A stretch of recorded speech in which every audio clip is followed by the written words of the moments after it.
Ang babaeng may asul na buhok ay mabilis na tumakbo, nauuna sa karera habang lumilingon siya pabalik sa ating bida, hinahamon siyang makisabay. Agad niyang naunawaan ang ibig sabihin nito, at napatawa siya ng malakas, alam niyang hinahamon siya ng babae. Nagsimula na ang laro at ang karera ay nagsimula na. Alam ni Menjon na magiging mahaba ang paglalakbay patungo sa finish line, ngunit wala siyang balak na matalo kaya nagsimula siyang tumakbo ng mas mabilis kaysa sa karaniwang sundalo. Tumakbo siya ng mas mabilis, lumampas sa mga kalaban habang wala silang magawa kundi panoorin lamang. Hindi nila siya kayang tapatan, masyado siyang mabilis. Nagsimula silang sumigaw sa likuran niya, sinasabing maghintay siya, pero iisa lang ang layunin niya, mauna sa babaeng may asul na buhok. Mabato ang dungeon, at balot ng hamog ang paligid na nagpalabo ng paningin, pero walang balak ang babae na magtagal. Gusto rin niyang manalo katulad ng lahat. Bigla niyang napansin na may sumusunod sa kanya, parang may anino na nasa likuran niya. Ngunit hindi, si Menjon lang pala iyon, na ngumiti sa kanya habang madali siyang naabutan. Tiningnan siya ni Menjon at sinabing hindi ito magiging mahirap para sa kanya. Nalito ang babae sa sinabi ni Menjon at tinanong kung ano ang ibig niyang sabihin. Tumugon siya na kausap lang niya ang sarili niya. Mabilis na tumakbo si Menjon paarap, iniwan ang babae na gulat at namangha sa bilis niya. Tumawa si Menjon ng malakas habang nauuna siya, hindi niya mapigilan na magpakitang gilas. Napahinto ang babae, takot sa kung ano ang kanyang kinakaharap. Habang nakatayo siya doon, humihingal, naisip niya kung anong klase ng kapangyarihan mayroon ang ating bida. Napunta ang isip niya sa alaala ng kanyang nakaraan, naalala niya ang oras nang umalis siya sa opisina ng komandante ng batalyon, kung saan siya sinalubong ng maraming reporters. Ito na ang pagkakataon para malaman natin ang backstory ni Sun Yun-so, matutuklasan na natin ang kanyang misteryosong nakaraan. Nabulabog siya noong una, hindi siya sanay sa ganoong karaming atensyon mula sa publiko. Patuloy siyang tinatanong ng mga reporters tungkol sa kanyang meeting sa komandante ng batalyon, at kung totoo bang anak siya ng isang general at may napakataas na stats. Hindi niya alam kung paano sasagot, parang napakalaking responsibilidad ang nasa kanyang balikat. Habang papalayo siya mula sa mga reporters, naririnig niya ang kanilang mga bulong na siya ay isang nepotism baby, pero naisip din nila na siya ay normal na tao lang at hindi masyadong mayabang. Hindi nila alam ang tungkol sa kanya. Habang naglalakad siya palayo, narinig niya ang kanilang usapan na siya ang magiging pinakamahusay na recruit sa taong iyon. Tinanggal niya ang kanyang jacket, patuloy pa rin ang flashback. Naisip niya ang ating bida at kung paano niya nabasag ang redstone sa isang hampas. Namangha siya at na-impress sa lakas ni Menjon, at inisip kung ano ang kanyang sikreto. Ang eksena ay lumipat sa isang training center, kung saan inihahayag ng announcer na nanalo ang white team. Ano ang kanilang napanalunan? Sabay nating alamin. Nakalagay si Sun sa isang catwalk, hawak ang isang asul na bandera habang suot ang kanyang training attire. May ngiti sa kanyang mukha habang tumutulo ang pawis sa kanyang noo. Bumaba siya sa catwalk at bumalik sa kanyang team para magdiwang. Sigaw ng announcer na nakuha ng white team ang bandera ng blue team, at nakapag-set sila ng bagong record na 3 minuto at 34 na segundo. Sinabihan din niya ang white team na magpahinga ng 10 minuto. Tinawag niya ang blue team sa kanyang tabi habang isa pang trainer ang lumapit sa white team. Sinabi ng trainer na nakaset ang bagong record para sa training center at pwede na silang magpahinga muna. Masaya ang mga babae sa kanilang nagawa. Ipinagmamalaki nila ang kanilang kasamahan para sa lahat ng nagawa niya. Namumula si Sun. Sa puntong ito, alam nating hindi siya sanay sa pagtanggap ng papuri. Gayunpaman, may bahagyang ngiti sa kanyang mukha tulad ng inaasahan sa ganitong sitwasyon. Maya-maya, bumalik tayo sa locker room ng mga babae. Dito, abala ang mga babae sa iba't ibang aktibidad. Karamihan sa kanila ay nagbihis na, habang ang iba ay nagbabasa ng libro, nagtitiklop ng damit, o naggagamit ng kanilang mga telepono. Biglang bumukas ang pinto at pumasok ang isang blonde na babae na may maikling buhok. Ipinahayag niya na nabasag ang record. Sinabi niya na ang record na naset nila para sa Capture the Flag sa umaga ay nabasag sa afternoon training. Halatang nag-aalala siya. Sinimulan niyang ikwento kung gaano kabilis ang bagong record na umabot sa 1 minuto at 2 segundo. Nalito ang mga babae. Paano nga ba nagawa ang ganitong record? Lumalabas na si Kim Min-jun, ang ating bida, ang nakabasag nito. Agad na alerto si Sun Yun-so. Naalala niya kung sino ito dahil tinalo siya nito ng walang kahirap-hirap. Sa shower room ng mga babae, wala tayong masyadong nakikita pero tila nag-e-enjoy sila. Gayunpaman, ang pangalan ni Min-jun ay nasa bibig ng lahat. Ito ang panahon kung saan nakakuha siya ng halos perpektong score sa pagbaril ng ICM bullets, at si Son Yeon-so ay nagsisimulang mahina sa kanyang patuloy na pagbasag ng mga record. Patuloy na pinag-uusapan ni Blondie si Minjun sa bawat aktibidad o training, at sa puntong ito, sawang-sawa na si Son. Hindi pa ito natapos kahit na hating gabi na, nang dapat ay natutulog na sila, dahil patuloy pa rin ang usapan tungkol sa kung paano nahuli ni Minjun ang isang hound na kasing laki ng elepante sa dungeon. Sa wakas, sinabi ni Son kay Blondie na tumigil na ito at matulog na. Pero hindi pa rin tumigil si Blondie. Parang nawawala siya sa sarili habang pinag-uusapan ng ating bida at gusto lang ni Son na manahimik na siya. Sa huli, siya mismo ang natulog at nagbalik sa alaala ng kanyang nakaraan sa kanyang mga panaginip. Isang malungkot na figure ang nagtatali ng sintas ng kanyang boots. May magaspang na mga kamay, ang mga kamay ng isang sundalo. Isang matipuno at matanda na katawan, na tila nabibilang sa isang taong nakaranas ng maraming laban sa kanyang buhay. Lumapit ang isang maliit na batang babae, walang iba kundi si Son noong bata pa. Ang lalaking iyon ay ang kanyang ama, isang veterano ng Hunter Corps. Hinangaan niya ang kanyang ama, at sa kanyang panaginip, nakatingin siya dito habang ang paligid ay puti at walang kulay. Ang lahat ng kulay ay nakapaloob sa lalaking iyon.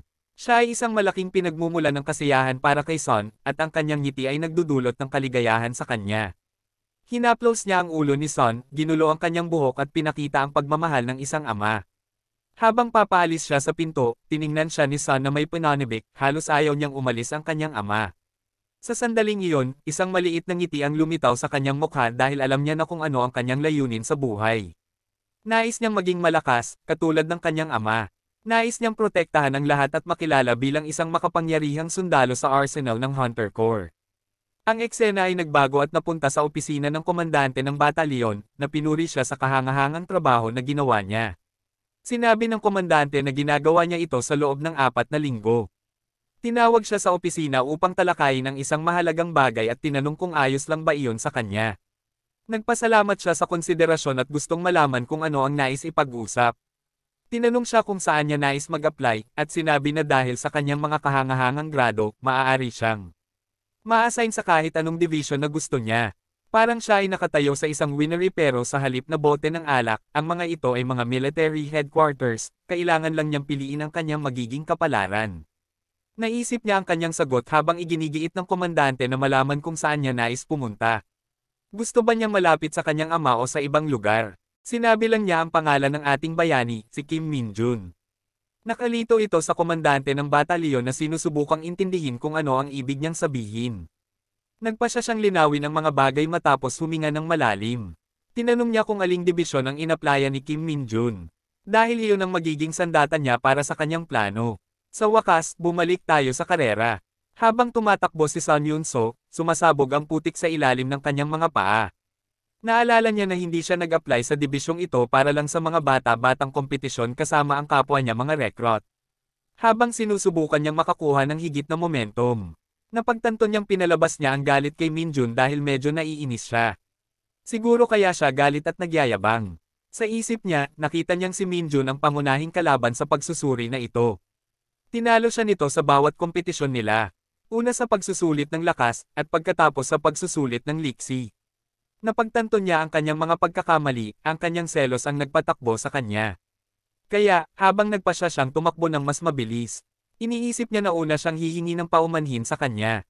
Ang layunin ay malinaw, gusto niyang maging mas malakas. Hindi niya kailanman layunin na maging numero 1. Pumunta siya rito para lumakas ng hindi umaasa sa tulong ng kanyang ama. Ngunit ang paggawa ng mga kaaway ay hindi kasama sa kanyang plano. Alam niya na nakatagpo siya ng isang napakagaling na tao dito. At sa halip na maging kalaban, dapat siyang matuto mula sa kanya. Hindi na siya magiging bata. Habang sa wakas ay narating na niya ang patutunguhan. Ang booth ng pag-validate ng turning point stamp. Napansin ni Yeon-so na naroon na si Minjun. At ang taong namamahala sa mga selyo ay patuloy na sinasabihan siyang umalis.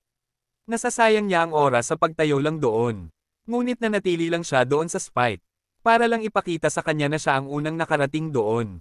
Habang tumatakbo siya palabas ng turning point, sinabi niya sa kanya na halos nakatulog siya sa paghihintay sa mabagal na gaya niya. Na siya nga, na nagpagalit sa kanya. Ang kahihiyan ay mabilis na naging galit. Napaikan siya ng husto ni Minjun sa pagkakataong ito. Sinimulan niyang sigawan ng invigilator na tatakan siya ng mabilis. Dahil gusto niyang bumalik agad sa karera. Habang nagsimulang tumakbo palayo sa turning point, napagdesisyonan niyang kalimutan ang mga paumanhin. Ang mismong makita ang mukha ni Minjun ay labis na nagpagalit sa kanya. Na gusto niyang maghiganti, sa kasamaang palad para sa kanya nang sila ay lumabas ng portal. Silang lahat ay pagod na pagod. Siyempre, si Minjun ay nag-e-enjoy lang. Ito ay isa na namang araw sa trabaho para sa kanya. Sinabi ng invigilator sa lahat na si Private First Class Kim Minjun ang nangunguna na may record na 29 na minuto. Sa kabilang banda, si Private Son Yoon-so, ang blue-haired Nepo baby, ay nasa pangalawang pwesto na may 32 minuto. Binati ng invigilator si Minjun, na sinasabing nakuha niya ang perpektong score sa bawat pagsusulit ng stat. Nagpasalamat si Minjun sa invigilator, masaya siyang nandoon lang siya. Natapos na ang mga pagsusulit ng stat. Ang bawat hunter na nakapasa ay makakakain ng masarap na pagkain. At pagkatapos ay magtitipon sa harap ng mga training grounds para sa karagdagang pagsusuri. Sumigaw ang lahat ng mga hunter ng pagkilala. Ipinakita ang kanilang sigasig kahit na sila ay pagod na maaaring bumagsak na lang sa lupa. Pinulot ng mga hunter ang kanilang mga jacket mula sa lupa. Dahil oras na para bumalik para sa tanghalian. Sa loob ng maikling sandali, nagtagpo ang tingin ng ating bayani at ng babaeng may asul na buhok. Ngunit sa halip na maging mature, simpleng inilabas ni Minjun ang kanyang dila at inasar siya pa. Hindi na siya inis, napahiya na lang siya sa pagkakataong iyon. Habang lumalayo si Minjun sa kanya, isang pamilyar na mukha ang lumapit sa kanya. Walang iba kundi si Lee Dongjin, na nagsabi sa kanya na siya'y bastos habang ang babae ay nakatayo lang doon at nanunood. Ngunit, tila ang kanyang kahihiyan at galit ay tuluyan ng naglaho habang siya'y bahagyang natawa. Napagtanto niyang siya ang nahulog sa patibong ng pang-aasar. At bukod doon, natalo pa siya. Wala na siyang masasabi pa. Tumangala na lang siya sa langit at ngumiti. Alam na mayroong magaling na kompetisyon dito. Nararamdaman niya ang malamig na hangin na dumidampi sa kanyang balat. Parang naglakad siya papuntang langit pagkatapos manggaling sa impyerno. At naramdaman niyang siya ay presko habang natutuyo ang kanyang pawis.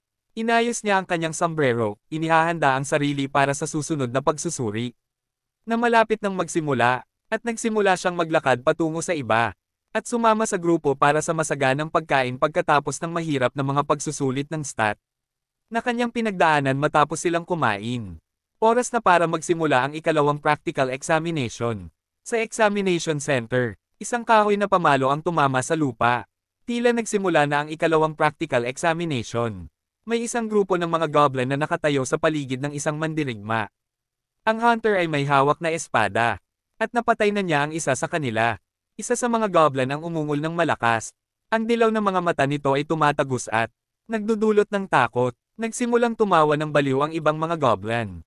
Gusto nitong sumugod pero natatakot. Ang bangkay ng isang patay na berdeng goblin ay nagpaparumi sa lupa. Ang dugo nitong parang alcaitran ay sumabog sa paligid. Ang hunter ay walang iba kundi si Private First Class Lee Dongjin. Pinahid niya ang pawis sa kanyang noo. Habang naghahanda siya na harapin pa ang mga pangit na demonyo. Tiningnan niya ang mga ito, pinag-aaralan ang kanilang mga galaw upang markahan ang kanyang target.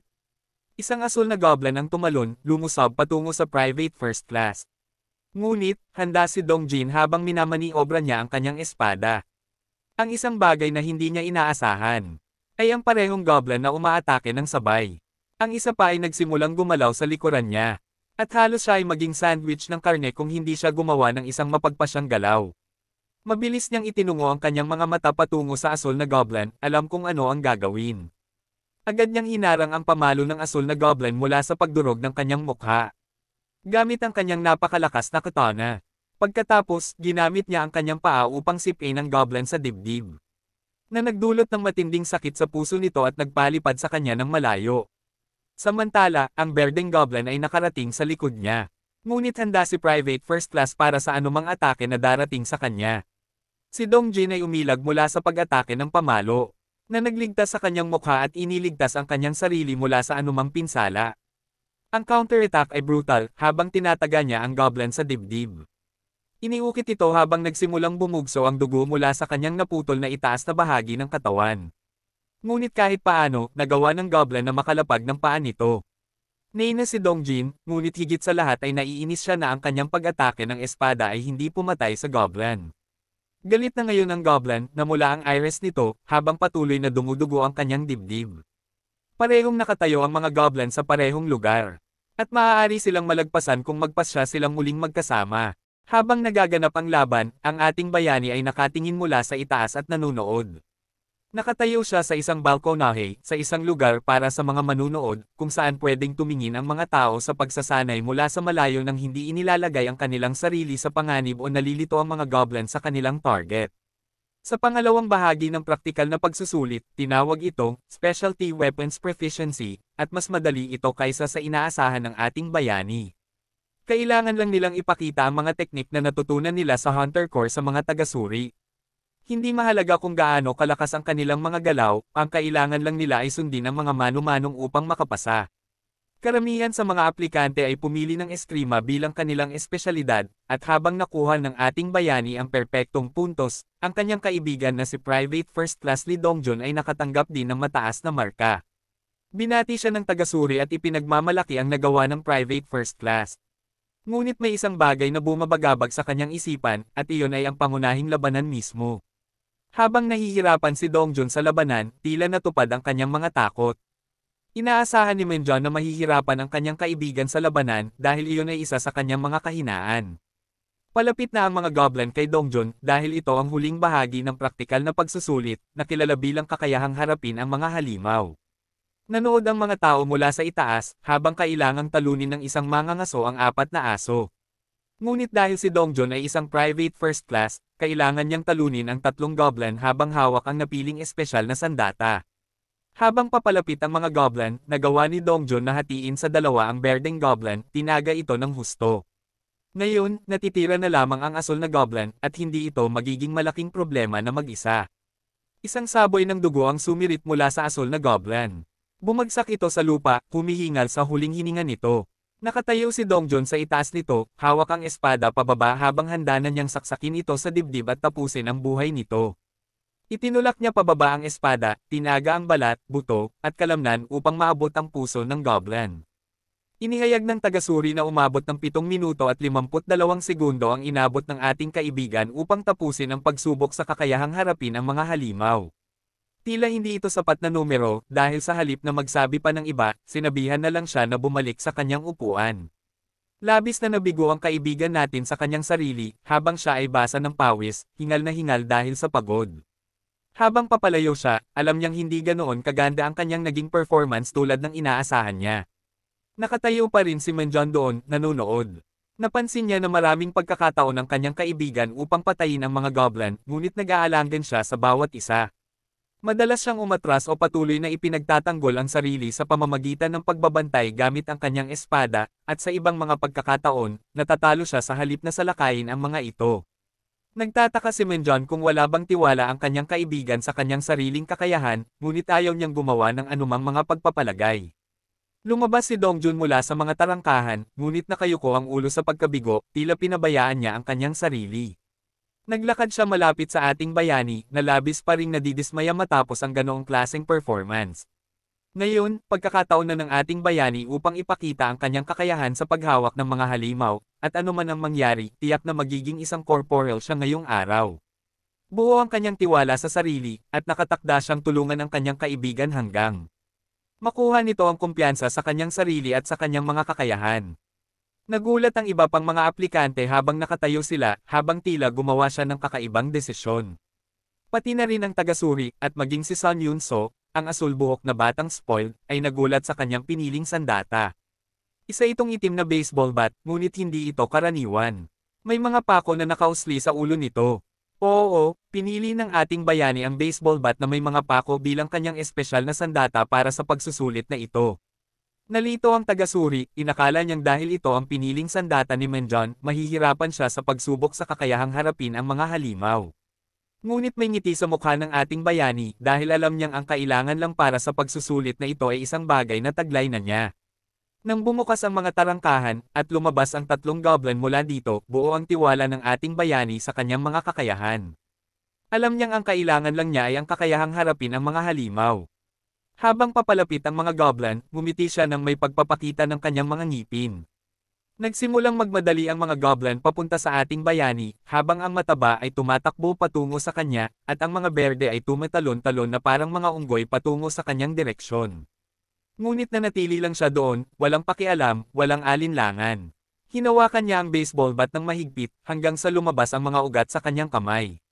Sa kanyang isipan, ang mga goblin na ito ay walang iba kundi mga mahihinang kuneho.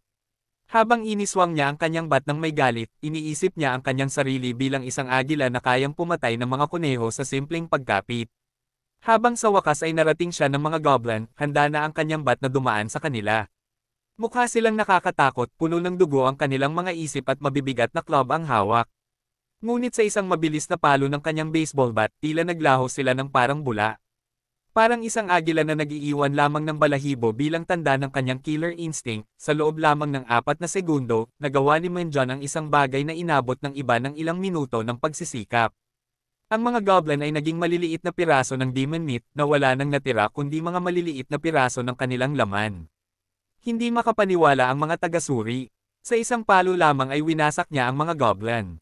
Hindi lang sila naniwala, kundi pati na rin ang ibang mga mangangaso ay nagsimulang mag-cheer para sa kanya, habang ang pangunahing taga-suri at si Sun Yun-so ay nanatili sa gulat at takot sa kanyang kakayahan. Tumingin siya sa mga manunood, partikular kay Sun Yun-so. Tumingin siya sa kanyang mga mata, sinubukan niyang intindihin kung ano ang kanyang nagawa. Ngunit si Menjon ay nagbigay lamang ng isang malawak na ngiti. Nakatayo siya doon, nakataas ang mga kamay, alam niyang siya ang pinakamakapangyarihang mangangaso na nakasaksi ng pagsusulit na ito. Habang nagkakatuwaan ang mga ibang mangangaso, si Sun Yun-so ay nagtataka kung ano ang nangyayari at kung anong klaseng walang takot na tao ang ating bayani. Gabi na, at tapos na ang pagsusulit. Nakatayo ang lahat ng mangangaso sa labas ng gusali malapit sa mga bus na nagdala sa kanila doon. Binati sila ng taga-suri dahil sa mahusay nilang pagkaka-exam. Partikular niyang pinuri ang ating bayani dahil sa kanyang kahangahangang performance. Menjon ay malapit nang sabihin ang kanyang pangalan kasama ng private first class bago ito, ngunit naalala niyang isa na siyang corporal. Tumawa ang taga-suri habang tinatapik ang kanyang balikat, sinabihan siya na sobrang bilis ng kanyang pag-angat na nakakalimutan na niya ang kanyang ranggo. Sinabihan siyang ituloy pa ito habang patuloy na tumatawa. Sinabi ng taga-suri na nababahala siya dahil siya lang ang mula sa kanilang batalyon na nag-advance sa pagkakataong ito, ngunit tuwang-tuwa ang batalyon commander sa ulat. Pinalibutan ng lahat ang ating bayani, binabati siya dahil sa pagkapasa, dahil kung hindi siya pumasa, malamang na mabubuli ang kanilang squad pagbalik nila sa bahay. Sinabihan din nila siya na huwag silang ibuli kapag naging sarhento na siya, dahil mabilis ang pag-angat niya sa ranggo. Sobrang saya ni Minjun. Hindi niya alam kung paano siya tumaas ng ganoon kabilis na tila wala ng hadlang sa kanya. Habang papasok sila pabalik sa bus, lumingon siya at nakita ang kaibigan niyang si Dongjun. Kita sa mukha ni Dongjun ang pagkadismaya, pero pinalo siya ng bida natin sa balikat. Medyo na-nervyos si Dongjun, pero natuwa rin dahil mabait pa rin sa kanya ang kaibigan kahit na tumaas na ang ranggo nito. Ngunit, bilang pilyong tao, iba ang plano ni Minjun pagdating sa pagsasanay kay Dongjun gamit ang mga espesyal na armas. Sa loob ng bus, awkward na tumingin ang ibang hunters kay Minjun. Hindi ito walang dahilan, dahil si Sun Yun-so ay sa wakas ay nagdesisyong lapitan siya para humingi ng paumanhin. Nakatayo siya roon, nakatitig sa kanya na parang kakaiba habang papasok si Minjun sa bus. Napansin niyang may private first class tag sa bulsa ni Sun Yun-so. Alam ni Minjun na umangat na rin siya sa ranggo, at bakit hindi. Siya ang pangalawang pinakamatagumpay na kandidato noong exams. Napakahusay niya sa pagsubok sa kakayahang humawak ng mga halimaw, at siya lang ang nagtatangkang makipagkompetensya kay Minjun sa halos lahat ng bagay. Alam ni Minjun na malamang na makakapasa si Sun Yun-so, at kasama ng pagpasa ang pag-angat sa ranggo. Wala siyang oras para makipag-usap, kaya't pumasok na lang siya sa bus at umupo sa kanyang upuan. Ngunit nang tumingin siya sa labas ng bintana, may higit pa sa magagandang kulay ng dapit hapon na kanyang nasal ayan. Nakatayo pa rin doon si Sun Yun-so, nakatitig sa kanya na parang nawawalang tuta. Habang tinitingnan siya, nag-isip siya kung dapat ba niyang samantalahin ang pagkakataon para humingi ng paumanhin. Ayaw niyang magmukhang bastos gaya ng dati, kaya't sinubukan niyang humingi ng paumanhin. Ngunit bago pa man lumabas ang mga salita sa kanyang bibig, may nakita siyang nagpagulat sa kanya. Si Minjun, nakadikit ang mukha sa bintana ng bus. Itinuro ni Minjun ang kanyang mga labi para ipahiwatig na dapat niyang pakinggan ang sinasabi niya, at sinimulan nitong sabihin na huwag na siyang susubukang galitin muli. Sinabi niya ng matapang na kung susubukan pa ni Sun Yun-so, siguradong patay na siya. Siguro hindi literal ang ibig sabihin ni Minjun, pero nagulat pa rin ang dalaga sa kanyang nasaksihan na hindi kapani-pani walang lakas. Agad na umalis ang boss, mabilis na naglakbay sa dapit hapon bago lumubog ang araw. Nakatitig si Sun Yunso sa boss habang ito'y palayo na nagiiwan ng alikabok sa likuran nito. Habang tinitingnan niya silang papalayo, lalo na si Minjun, napagtanto niya kung gaano siya kabaliw. Parang pinatay na ni Minjun ang love flag, pero tila mas mataas na ang tingin ni Sun Yunso sa kanya kaysa dati. Sana'y magkita ulit sila sa lalong madaling panahon. Pero ngayon na naging corporal na ang ating bida, ano kaya ang susunod na mangyayari, at may masama bang mangyayari sa hinaharap?